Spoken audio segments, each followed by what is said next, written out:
இந்த ஊருக்கு ஏண்டா வந்தேன்? நான் ஆடுறேன் தெரியா?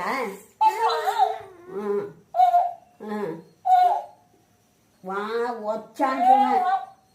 ஒரே ஒரு ஒத்தை பாருப்பா உனக்கு தேய்ச்சி போடுறேன் வச்சுன்னு வீட்டுக்கு. நல்லா எப்படி செய்யறானுங்க? எப்படா செய்கிறாங்க உன்ன? அது உடம்பே ஆறுத நீ பேசுறது. என்னதான் பண்ணி திடீர் நீ என் வீட்டுக்கு வரியா? கொண்டைக்கு வரியா?